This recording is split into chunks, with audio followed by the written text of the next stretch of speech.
This is a Film Stories original podcast. Hey guys, time to get in on the action for the biggest moments in basketball with Prize Picks, America's #1 fantasy sports app. Just select 2 or more players, pick more or less on their projections, place your entry, and win up to 100 times your money. Right now, Prize Picks will match your first deposit of up to $100. Just download the Prize Picks app and use the code GET100. That's code GET100 on Prize Picks for a first deposit match of up to $100. Prize Picks. Pick more. Pick less. It's that easy. We made this.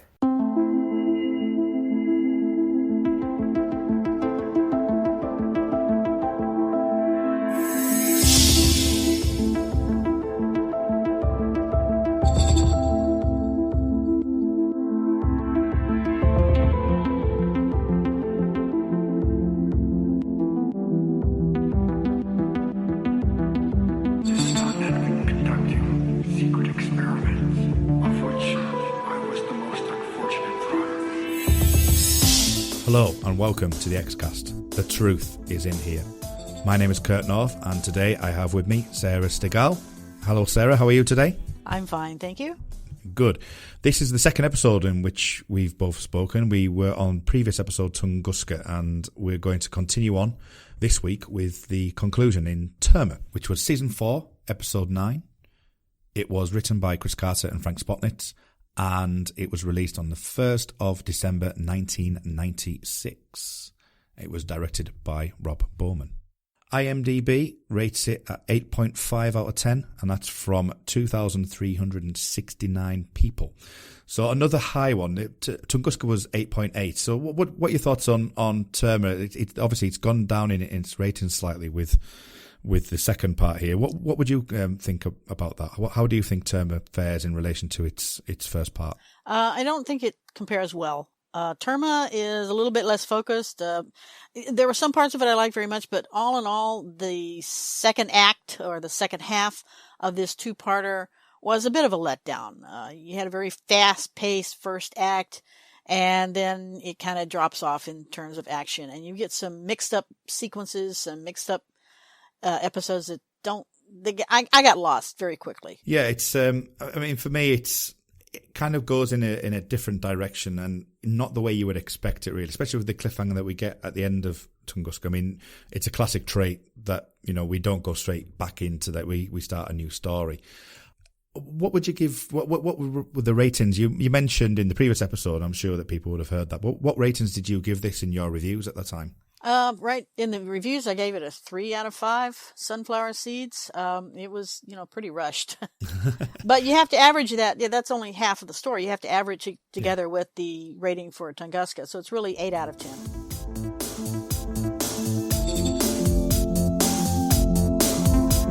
In the previous episode, we leave Mulder on a table covered in fencing and being subjected to the black oil. And we have Scully approaching what we believe is the Senate hearing. And that's kind of where we leave them at that point. So with Terma, we start a new story element with a look at an elderly care home in Boca Raton, Florida. It's an old people's home, and there's a woman who's about to commit suicide, and her niece is there to see her off, and obviously it's being done in the back of a van. What were your thoughts on this cold open? A little sad under the circumstances and horrified by the circumstances. I remember when I first saw it, I had to actually go back and see it again because I wasn't sure whether the black aliens had killed that poor woman or whether they were escaping from her body as she died, as rats will leave a sinking ship. And I finally decided it's the latter, and that as she was dying, the parasite alien was, trying to find another victim. They're escaping from the dead body. But that wasn't clear at first, especially the way they showed the black liquid going down the intravenous line. That at first fooled me into thinking, they're feeding her the alien. But no, both the doctor and her niece were surprised at what was going on. So that was not the case. it is an interesting take that obviously we find out the reasons for that, and it does link into the diplomatic pouch at the time. The particular harrowing part is when the woman says, "Is she gone?" And obviously then we get the turnaround with the black oil, and then we close out the cold open at that point, and we get to the title credits. Now, you have some information on the title credits, because the truth is out there isn't on the title credits on this one, is it? It's something else. Right. It's "E per muova." I apologize for my bad Italian. This is a quote from Galileo when he was forced to recant his theory that the Earth moved around the sun.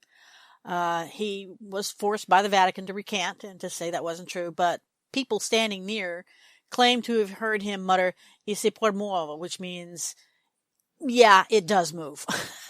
Because as a scientist, he was saying, okay, I got to say this because otherwise they're going to burn me at the stake, but it does move. It really does. So he is having to kowtow to the powers that be, but he knows better, which I think is the idea that's supposed to permeate this episode, which is that, okay, the big shots in Washington are saying one thing, but Mulder and Scully know better. Yeah, I always like it when they do change the title credits, because you're always going to get something fresh from there. I apologize again for my bad Italian. It's okay. I wasn't even going to attempt it. so I cleverly made you the fall guy for me on that occasion. So yeah, exactly. So I like those ones. I like when they do that, but there's a more of a story behind it than just, like, say, for example, Deny Everything, which is obviously is on the nose, really. But I do like that beauty for its simplicity. But I like the ones where, you know, there's a bit more to it, and if you're willing to listen to read a bit more about it, then it's certainly worth doing. I'm just glad that you didn't make me do the Navajo from one of those episodes. One of those episodes has a tagline in Navajo. So no, yeah, I don't think we did it. I know Darren Mooney was on that, so I don't know if he tried it. It'll be certainly something to look back on. Actually, I might have to go back and listen to that tonight. Or at least have an episode on title credit changes and get people to try and say them. That'd be great. We were in Russia last episode. We're in Russia this episode. We end up in St. Petersburg, and Vasily Peskov, who is informed that the Cold War isn't over, and that it looks like he's an agent who's retired. How he's obviously been brought back into the story. And now I know we're going to talk about him in a couple of scenes over the course of the episode, but what did you think of Vasily Peskov? It's a little late to be introducing a character. We're halfway through the story, and we get this new guy coming out of nowhere. But I was surprised that he didn't appear earlier, that there wasn't some kind of foreshadowing in Tunguska.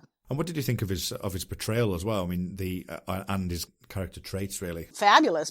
Of course, the first thing I thought is, why is the kindly grandfather from Witness playing a Russian assassin? You know, but yeah, he was fine. He was that was actually worked for him, because he's got this kindly aspect. He's everybody's grandpa. He speaks gently. He doesn't move in a menacing manner, and he's absolutely deadly. How many people does he kill in this episode? You know, and so that's really, that kind of dissonance actually makes him more threatening. Yeah, I would totally agree with that, and I think that's really well done. I like those things where, as you say, it's you get characters who you just don't expect that from them, and the subversion of that is really good. So we'll get to talk to him a bit later on once we get further into the episode, obviously. But Mulder's back in his cell. He's been subjected to the vaccine, and he's been subjected to the black cancer, as it was now called, by his cellmate in next door. And we get quite a strong story of the fact that the cancer lives inside the rock. We're getting more information on that, and that the guy next to it was a geologist. And we also find out from him as well, I don't know if it's at this point, but it's certainly later on in the episode, potentially, that he was making the weapon to kill himself, because he couldn't, basically, that was what it was, but it took him so long that he now wants them to kill him, effectively, because, you know, life is a weird way of working things out, really. And I thought that was a really nice little niche part of the episode, really. Mm-hmm. And what were your thoughts on his portrayal and what he turns out to be, rather than, you know, being just a generic character? There was actually a bit of depth to him. Yeah, there was some depth to him, and he had probably more personality in those few lines spoken through a slit in the wall than some of the other characters in this episode. Yeah, I like that bit of courage where, okay, they're going to have to kill me. I'm not going to kill myself. And yet there was part of me going, dude, you do not know what you're facing. You do not know what's coming your way. For many people, the thought of losing themselves, which is what happens when you're taken over by an alien, right? You are no longer yourself. We are not who we are. That being the case, I'm not sure I'm not sure, but what I wouldn't take my own ride home, you know? I'm not sure, but what I wouldn't go ahead and say, okay, I'm going to take control of my own life and end it rather than become a slave and a puppet. But yeah, I just thought it was a really nice scene, that, and I think that the way that they portrayed that was really good. At least we got an ethical discussion here. And then we obviously get Mulder's line of saying, "I have to live long enough to kill Krychek, Batman Krychek," which he's had so many attempts at trying to kill him. You know, he just needs to get on with it and do it, doesn't he? Really, but but he obviously getting to a point now where it's like, no, I've had enough of this guy. I need to do it. But the sharp object's given to him, and later on, a couple of scenes later, we get the scene where he attacks Krychek, gets him onto the truck, and then the truck drives off. Mm-hmm. But meanwhile, we mentioned this in the previous episode, I believe, that we talked about Pendrell, Agent Pendrell and Scully are currently at NASA Goddard, and they are looking at the pineal gland with the black oil. We discussed, obviously, there's some scientific inadequacies with that, with the way that happened, but it was an interesting scene either way. It was interesting to see a bit of science getting involved. And I thought the one aspect I quite liked, and I don't know about yourself, was at least it was giving Scully something to investigate rather than being, it was science based at the least. Yes. Otherwise, her whole role in this two-parter is to sit in front of Congress and defy it. Yeah. Which, sure, plenty of dramatic potential there, but it's rather limited scope. In general, it's all about seeing, for Maud, it's all about seeing what he sees, and Scully's obviously the scientist and wants to get into the autopsies and things like that. Mm-hmm. But this is a different take. This is all about the mythology, and they've got in front of them somebody who's infected with the black oil. They've got the evidence right in front of them, mm-hmm. and I don't think enough was really done of that. Really, it was, but it gave Scully something to do, and it gave, as you say, Scully had at least something to like work towards, and not just be the one defying the congressional hearing. And you make a good point here that Scully is very much in a lesser role in both the first and the second part of this story. That she's very much in a supporting role. She does not. This is Mulder's story for the most part, and she doesn't have much of a role in it, which is unfortunate. I mean, the one thing that I do think, we're skipping over a little bit, but when Scully's in her cell, and we're talking about Dr. Khan's there, which we'll talk about in a second, that the sheer determination and the sheer drive and the way that Scully is protecting Mulder at this point of view and holding herself to account and being held in contempt, all because of what she believes, I think is a really, really strong character moment for her. Mm-hmm. Yes. And I do really like that. I think it's what makes the episode for me, that whole Scully thing of like protecting. And in the past she's done that, but this was to a different kind of level. This was more, I know that what I'm doing is right, more than anything else. I thought that came across really well. I don't know what your thoughts are. In fact, she's not just defending Mulder, as she says, she's defending hundreds of people's lives, maybe thousands of people's lives. I also like the fact that, hey, this is one time Skinner kind of backs her up, Yeah. It's the beginning of a change in Skinner. Over seasons 3 and 4, he starts to change into more of a good guy. And he's, in this one, he's backing Mulder up. He backs Scully up as much as he can. He, pretty much defies a senator in his own office. So, Sculler and Skinny. Oh, what have I done? Scully and Skinner both. Oh boy.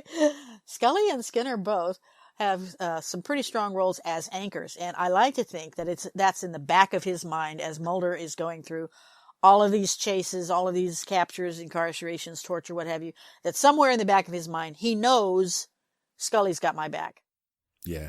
They don't make it obvious. They don't make it, they don't beat it to death with a hammer. But I think that's part of the editing here, that you get intercut scenes of Mulder in danger, Mulder running, and then you've got Scully sitting calmly in front of Congress saying, "Screw you." I am not going to give you Mulder. So we come back to Vasily Peskov. He's now in America. He's getting on a bus from, I think it was Richmond to Charlottesville. I know, Charlottesville. I saw that and I went, oh my gosh. Of course, in 1996, that didn't mean anything, but today, yeah. We see the death of Dr. Sarah. Now, we don't really know what her, at this point, we were talking about the cell before, and Scully was reading her book, but we don't know at this point what the importance of Dr. Sarah is. And obviously, Vasily kills her quite aggressively, actually. It's not just like a simple, quick one-off and you died. He basically chokes her to death. So we get that, and he's in the scene with the horses, and the horses are a big sort of theme with the Russian side of things. And how did you feel that went down overall with the introduction of Dr. Sarah fully now, rather than just being in the background like it was in Tunguska? It was problematic for me. It took me a while to figure out that Dr. Sarah was actually the woman on the horse in Terma who was, cantering around the paddock while the well-manicured man and the smoking man had their conversation. For one thing, she looks much different in her riding outfit.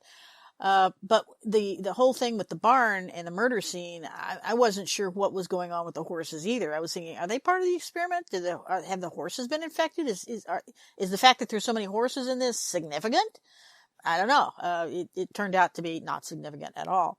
But it was a little hard, a little problematic for me to piece together Sarah's role in all of this. And so we really did need Scully to expose that for us, to explain that to us. We do find out who Dr. Sarah eventually is. I mean, she's somebody who was going to receive the pouch, and she was an expert in the Viola virus and smallpox. So things that we've seen before in the show, where we obviously in season 3 with smallpox, and the fact that she's getting there, and the pouch is being delivered to her to help run these tests that are going to be for the elderly care home things, and basically, well-manicured man also says that was how did the Russians know we were doing our own inoculation program and things like that. So Dr. Ken becomes quite an important role, but I felt just from the previous episodes that from the episodes I've watched, and I don't know about you, but it goes back to what you're saying about her being so brought in so late,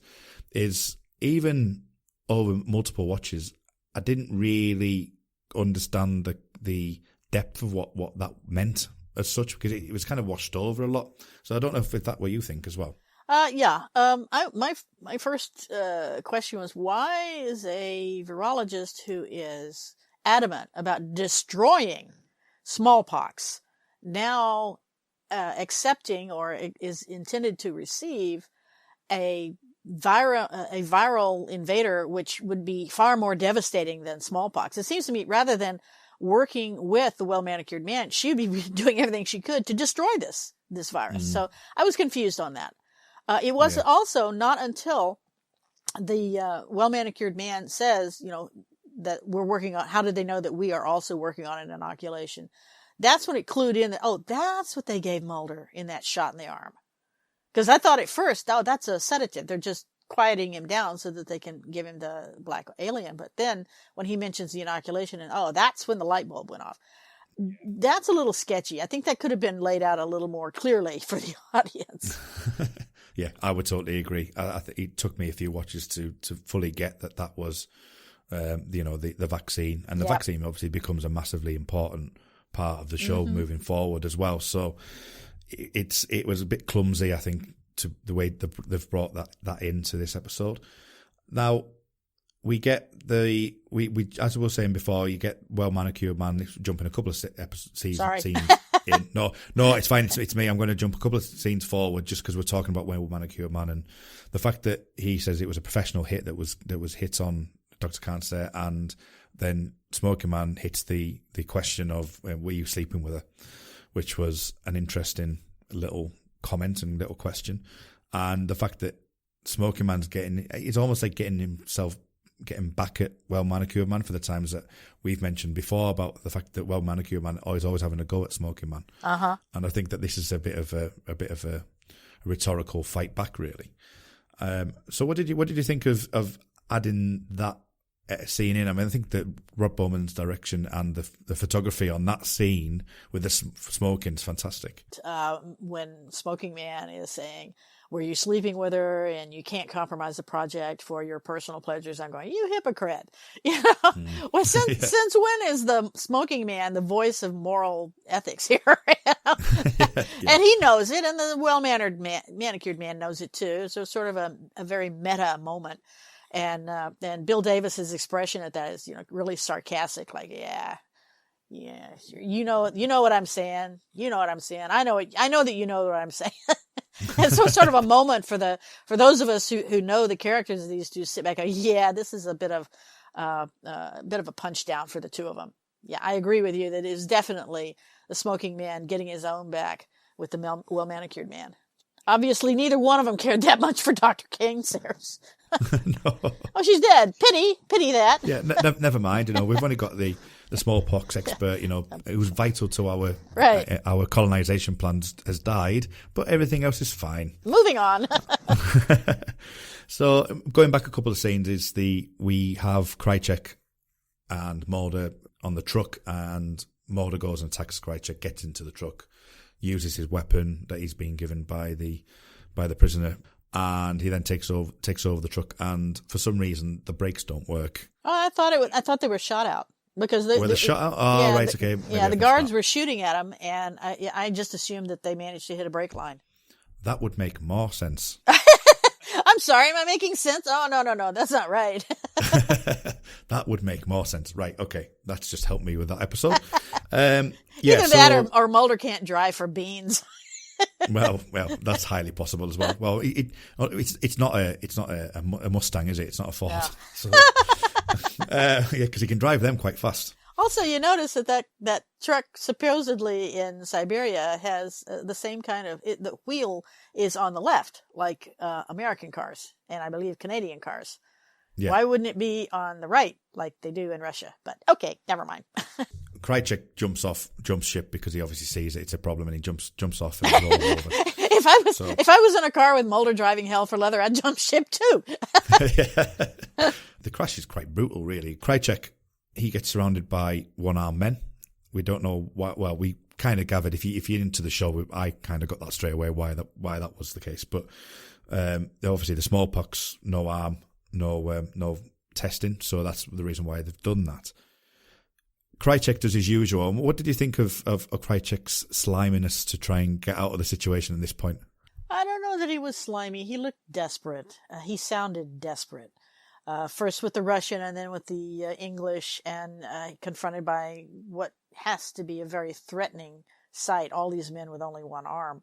I don't know that he was particularly slimy. He looked terrified. And I don't recall the last time Krychek looked terrified. Yeah, I mean, I probably just looking at it maybe just because I'm used to seeing him like that, but I just thought he was the way he was trying to. He always seems to try to change the situation whatever he is in. So maybe slimy is the wrong word, but he always has a way of coming up with a different way of looking at things, and obviously he was trying the espionage and all that thing to try. To try and get out of the situation he was in. Yeah, Krychek is the consummate con man. He's got a story for every situation, and you could just see it going through his head. Let's see, let me try this one. No, they're not buying it. Okay, how about this one? No, they're not buying that one either.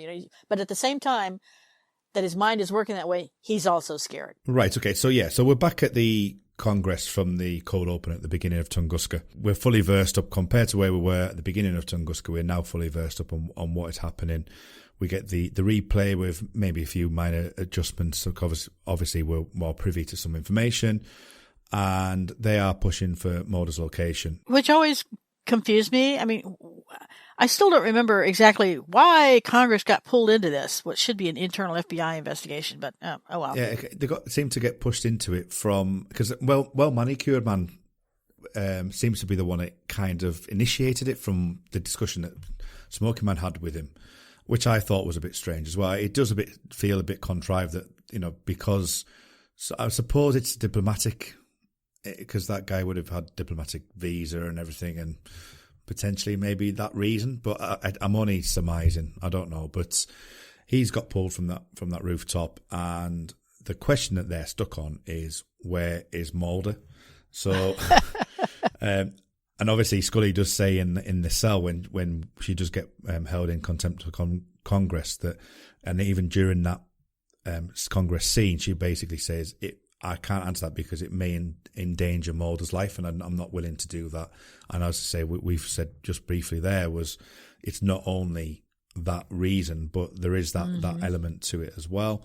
Yes. And the fact that they want an answer to a question because they don't want to ask the real question, which is at hand, which I always found was an interesting take. But as you say, it does feel, I don't know about you, but it does seem a bit weird that you would get that, consistent, ask the same question. That tells me there's an agenda there. We skip over to, at that point, we then come and see our dethroning of Krychek's arm in the forest.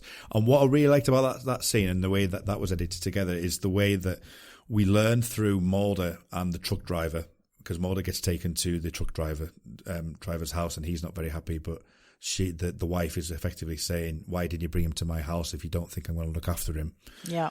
Talk about the smallpox a little bit. So we're getting a bit more clarity on what is going on. Well, I should say too, it's a good bit of foreshadowing, because remember, her son walks into the room with only one arm, and she says, no arm, no test. And I'm going, oops. And you can see that, and you can see Mulder going, it's starting to click into place for him too. And as you say, with the foreshadowing, then when he comes in with the blade, it's the very next scene is Krychek being woken up. So I like the interconnectivity that you're getting the story from Mulder's POV, but we're actually seeing the end result in Krychek, and I like the way that was edited together. I don't know about yourself. No, that's fine. That's good editing, good storytelling. Scully's obviously in the cell, and she's reading Dr. Carnser's book, and she has a little meeting with Skinner, and Skinner's asking the question, why are you refusing to answer? And she basically says the stuff that we've just discussed there. And we then end up going back to the committee, and she still won't refuse the question. She still refuses to answer that question. At which point the hearing continues, and then you get a sound design dumph. Yeah. When Mulder walks in the room. How did you think that reveal went? I was confused. I mean, how did Mulder get from the forests of Siberia to Washington, D.C. in, a few hours? I mean, unless he was on a UFO, I don't think he could make that transit. And how did he get there? I mean, there's just so many unanswered questions there. I thought that could have... okay, I know this is another reason Terma feels rushed and unfinished, is because we really needed some connection there. Otherwise, I'm assuming that Mulder got picked up by a TARDIS or something, well, as a Doctor Who fan, I'd love to see that. But, otherwise, I mean, a UFO, TARDIS, beam me up, whatever. But physically, how did Mulder get there? Not to mention the fact that he managed to get home to his apartment to change clothes. It's just so many unanswered questions there. So that kind of ruined it for me, because what should have been this wonderful dramatic moment, when where is Mulder, and he walks in and says, what was the question, or whatever. It should have been a great dramatic moment, is undercut by, I think, most of the others go, wait, where'd he come from? Did we drop him in? What? Yeah. What did I miss? Did I fall asleep? Did I miss a reel?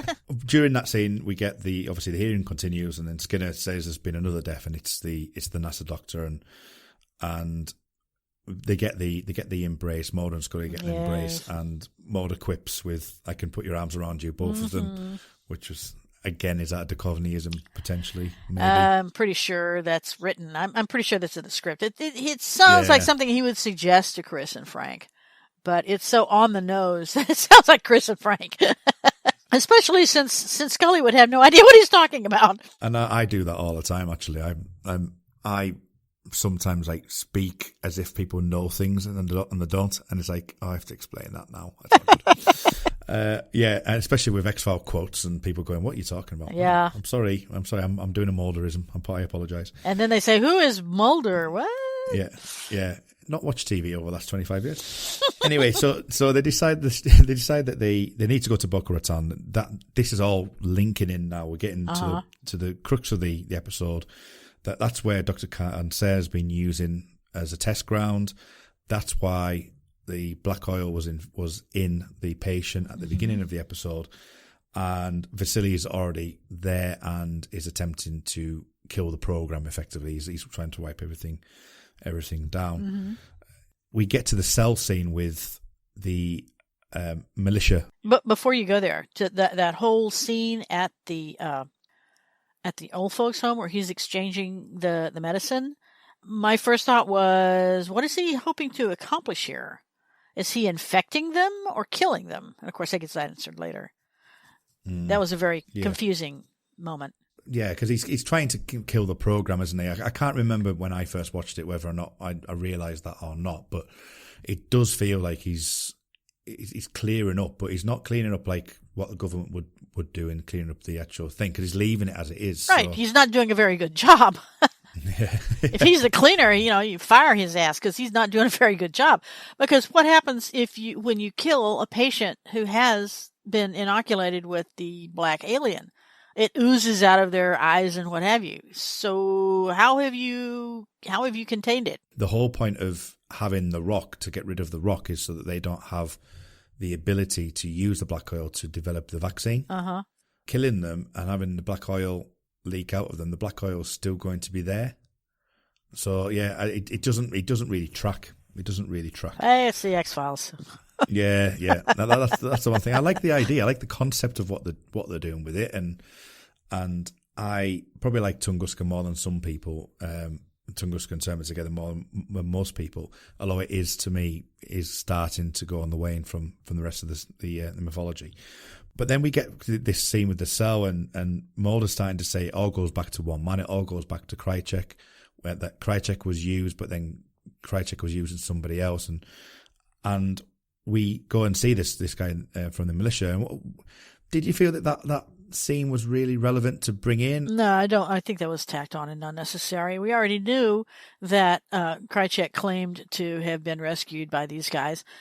Okay, but at this point, is anybody believing anything Krychek says? I certainly wasn't. So, if he told me it was noon, I'd go check my watch. So we've got this guy who's essentially confirming what we already knew, is that, hey, Alex Krychek is a liar. Okay, what else is new? The only purpose for that scene really is to reveal the presence of the second bomb, which gives us an excuse for the last 10 minutes running away to North Dakota and Canada. The scene with Mulder also grabbing, I can't remember his character's name now, but grabbing the guy in the cell as well, where he says that you put a smile on some convict's face, I'll make sure that happens. Was an interesting scene. Yeah, that was an interesting scene. I'm, again, not sure that one needs to be there, but that's, again, I think that could probably have been cut, if it was me. But, I'm not the editor. No. So you mentioned North Dakota. That's where we're going. With the truck is going up to North Dakota. We fly in via helicopter. And, yeah. As you do. And Scully goes to the refinery and Mulder goes to the truck. Mm-hmm. So the fact that Mulder says to Scully, can you go and see if you can find anyone over there? That Scully gets a helicopter to just outside the fence, then climbs the fence. Yeah. Was a bit odd to me. I thought that was a bit odd. Well, okay, maybe there's no place to land the helicopter inside the fence. Potentially, yeah. Potentially. And we obviously get the scene of Mulder looking in the van, and the oil field starts to spill up into the air. Uh-huh. It's a lovely visual. Yes. What did you make of that scene itself? My first thought was, damn, this is an expensive scene. That costs a lot of money. My second thought was, well, actually after that, when Scully is running back towards Mulder, boy, she took a helicopter to get to the refinery, but she ran back. again, did she hijack a TARDIS on the way? I mean, again, people are moving really fast from point A to point B without any explanation. But the scene, I liked the way they staged it with the unlikely but visually arresting image of the single stanchion in the middle of an empty field, so that it's highlighted. It's very dramatic. It focuses your attention.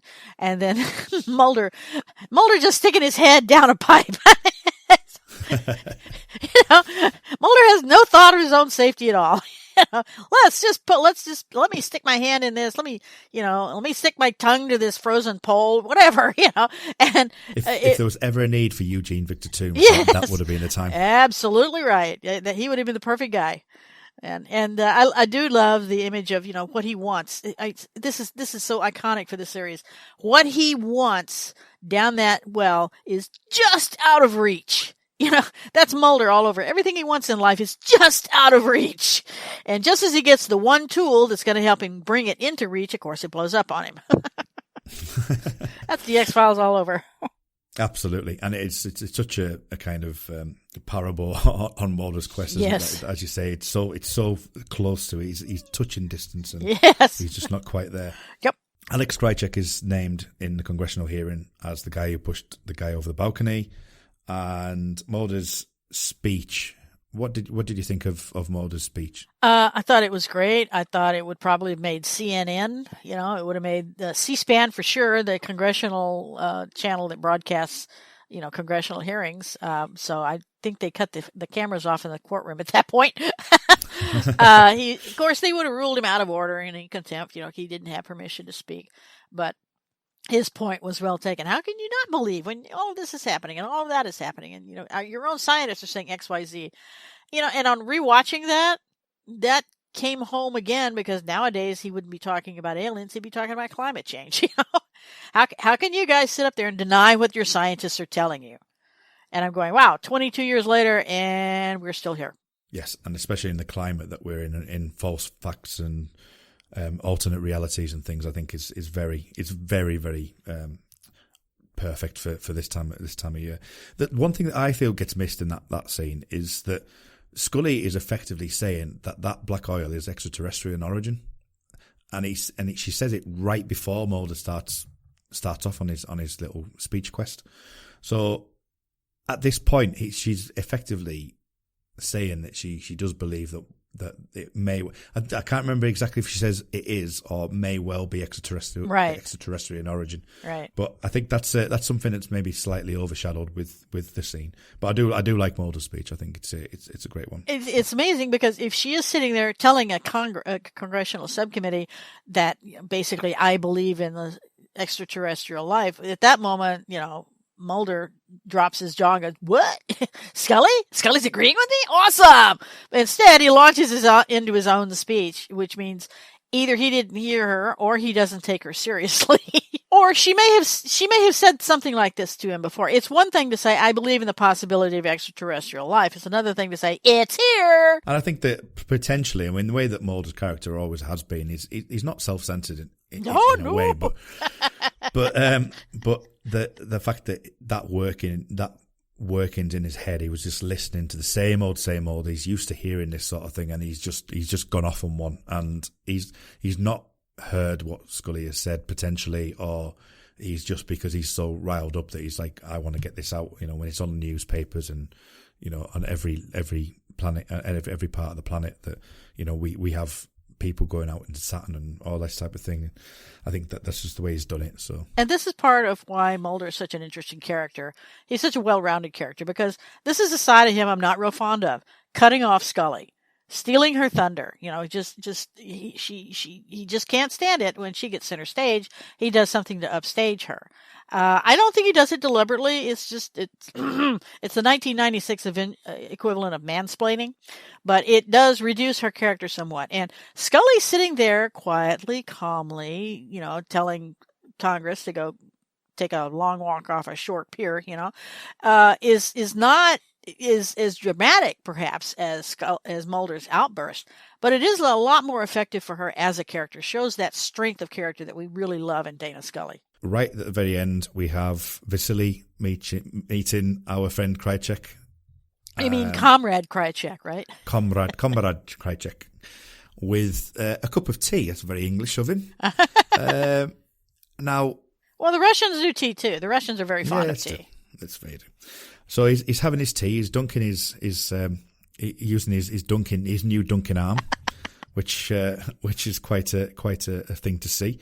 Oh, and then we've obviously got the congressman shows up with the cigarette smoking man as well at the end, which is obviously going through all the congressional paperwork and basically, putting it into the trash effectively. So, how do you think this episode ended with those two scenes? What were your thoughts on that? Well, the smoking man trashing the X-Files is nothing new. I mean, he did that in the pilot. So, that wasn't it. It was sort of a necessary closure. The congressman or the senator is in the pocket of the smoking man. Well, so what? We've seen that before. Little Green Men showed us that. But the part where we see Krychek again, I honestly thought Krychek was dead by the time that scene in the forest ended. I thought, oh my God, they're not just, amputating his arm. He's dead. Because how can these amateurs cut off an arm without massive loss of blood? But although obviously they've had lots of practice. Yeah, they have had lots of practice. When I was watching it today, I was thinking it was like Walking Dead. It's terrific. It was quite graphic. And it really made me feel a little bad about laughing at all the times people were taking a punch at Krychek, because this is not funny, But seeing him dunking the tea with a prosthetic arm, I'm going, wow, does this make Rat Boy the $6 million man now? He's got a prosthetic arm. He's the Terminator here. That could come in as a very interesting plot point in the future. How many ways he can use that prosthetic hand or arm. I don't think they used it. I think it's Red and the Black and Patient X is probably the next time we see him, I think. And so it certainly is an interesting finish to the show. So that brings us to the end of the episode. Now, I don't know what this is going to be like because I haven't looked at it yet, but let's have a look at comments from the Facebook basement. So on the basement, we've had a few people get involved, so let's have a look and see what they're saying. We've got somebody called AJ Black. I don't know who that... I don't know. Yeah, some weird guy. Some weird guy. He's always really enjoyed this one, he has to say. Gets a fair bit of flack, and yes, it lacks the nuance and power of Season 2 and Season 3 mythology episodes, but as a blockbuster bit of adventure, it's a natural thematic sequel to Action Mulder in 9731. Like how Tunguska lore gets weaved into the myth arc, all the Skinner Krychek stuff is gold, and there are some lovely passive-aggressive smoking man, well-manicured man face-offs, which we've basically spoken about there as well. Terma is very underwhelming second part, though, much as I really like Vasily Peskov, aka the Russian Terminator. I would, from what he said, that's not a lot of basically what we've said, isn't it? The second part is definitely weaker than the first. Except that I think if there's a Russian Terminator here, it's going to be Krychek. He's the one with the prosthetic arm now. he is, absolutely. Cathy Irwin Glinski, she says, I really like this two-parter. I know it gets a lot of criticism, but I think it's just fun. There's so much going on, and it might not make much sense, but there's a wonderful momentum that keeps me entertained start to finish. I am always happy to see Krychek. You know it's going to be worth watching when he shows up. And Scully standing up to Congress is so badass. Oh, yeah. Yes, it absolutely is badass. Badass, that's the word for the day. Cortlan Walters Bartley, this is one of my favourite two-parters, even though I know they're not technically the best, sorry. I like learning about the experiments with the black oil and the vaccines, but I wish we had got some follow-up on the info about how Mulder has been inoculated. I especially love Scully speaking truth to power and standing up for what she believes. Yeah, we briefly went over that before. We've also Krychek and Mulder have both been inoculated and both have been sort of tested upon. And there is loose things and like of biogenesis. I mean, what were your thoughts on some of the things that that this could potentially link into in future seasons to go. How do you feel about that? Well, my first thought was, how does Mulder feel knowing that he has been inoculated with the black alien? Now, even though apparently the vaccine worked on him, still, this has got to be a nightmare for him, because unlike the other guys who are under that chicken wire, he knows what this can do. He knows what can happen to him. And so it's got to be a real nightmare psychologically for him to go through this. And we get no hint of any kind of what Mulder's emotional or psychological reaction to this invasion is. And I would have liked to see that. Yeah, and I think that's a one for obviously later in season 8 when he does get abducted as well, that there's a lot of people have said in the past that there's not enough of what happens afterwards. There's not much post-traumatic stress sort of look at how he's dealt with that abduction as well. But I think that linking biogenesis and the fact that the rub-ins take an effect on him, and is that linked with it? It's not explicitly said, but there must be some sort of link. That's the way I perceive it anyway. And then obviously the brain disease as well, which is something that potentially is something that then links in with it. But there is some interesting ones that you kind of would have to put you into your own headcanon, I think. Right, Paige Schechter. I love this one too. Never realised people had a problem with it. Mulder and Krycek playing off each other for extended time is just great fun to watch. Fox being subjected to the black oil is downright petrifying, and I still wince at the attack on Alex. I would take this over something like the Two Fathers, One Son two-parter any day. Well, I think I'd agree with that. The Two Fathers, One Son was considerably weaker, and yeah, I also still wince at that attack on Alex. I don't know anybody who couldn't. No matter how much you hate Rat Boy, that's a terrible, terrible end. What I like about that attack as well is, I know I mentioned The Walking Dead there, but it's not. It is frightening. It is really scary. But what the direction of it, where you don't actually see anything, but you believe you have.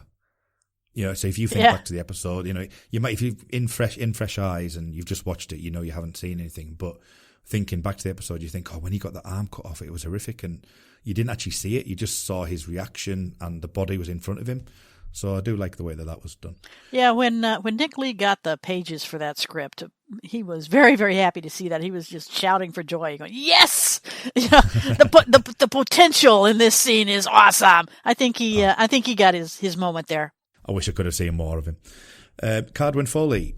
I really enjoyed this two-parter. I recognise its narrative flaws, but Mulder and Krycek go to Russia is such a fun James Bond style set piece. I love that. Mulder and Krycek go to Russia. I love it. Yeah. I'm sure there's probably fan fiction written somewhere along the lines for that, and I don't want to read that personally. Go to Russia is such a fun James Bond style set piece. I love all the vaccine machinations, so I find these episodes really fun. I also adore how they set up the well manicured man's pivot in Fight the Future. These episodes really set the stage for his distaste for Strughold, trying to get at Mulder through Scully, since the Syndicate did the same thing to him. Scully is not well used in these episodes, but I do love it when she gives Mulder bedroom highs after she walks into the congressional hearing. That might be heading towards shipper territory there, Sarah. I apologise. That's okay. Hey, I was a shipper. I don't have a problem there. It's just I'm not sure those are bedroom eyes or just shock and surprise. Hey, he made it. You could probably go either way. Yeah, just she does look kind of nervous because there's a GIF file of it while I'm reading it as well, so that's great. Marlene Stemme says, I agree that Scully could have had more primary role, but I love that she spent her time in prison casually reading about viruses. The scene of her walking down the corridor to her jail cell is quietly defiant in proper Scully fashion.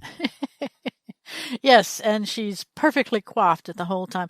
I remember seeing her in the prison cell. I'm going, wait, don't they put prisoners in orange jumpsuits and they may take away their shoes and all the rest of it? And here she is perfectly dressed and perfectly manicured. And not only that, she has all these things to read and she's marking them up with a pen. which they don't usually give prisoners. So she's definitely in club fed there.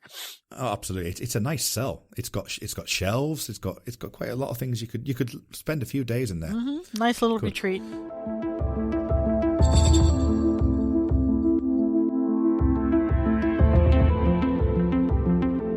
Okay, so that ends the episode. Thank you so much, Sarah, for coming on. It's been a pleasure speaking to you. How can we find you online? Where do you normally spend your time online? Well, apart from Facebook, I've got my own website at www.munchkin.com. That's MUNCHKYN.com. And you will find my reviews there and news about my works, my books. All of my X-Files reviews are there. So that's probably the best place to start, right there. Okay, brilliant. Well, you can find me on Twitter. My Twitter handle is @rmuldrake, RMULDRAKE. I've also started my own podcast as well, which is called Pick Up a Podcast, and you can find me on Pick Up a Podcast @Pick Up a Podcast on Twitter. Thank you again, Sarah, for coming on, and as always, trust no one. The X-Cast, an X-Files podcast, is produced and presented by Tony Black, alongside a dedicated group of podcasters and X-Files fans. You can find us on Twitter @The Xcast, and on Facebook if you type in The Xcast, or at our group X-Files Basement, an Xcast podcast fan group, where you can continue the discussion about all things Mulder and Scully. If you want to support The Xcast further, you can now subscribe and become a patron of the show on Patreon. On Google, just type patreon.com/The Xcast. That's PATREON. You'll see all of our tiers, subscription options and perks, which include early access to episodes, bonus content such as commentaries on X-Files episodes, access to a patron chat zone, and even appearing on one of our patron roundtable discussions. We would appreciate any support you can give the show, so just go to patreon.com/The Xcast to find out more. Our title music is provided courtesy of Will A, who you can find on Twitter @IamWillAYE.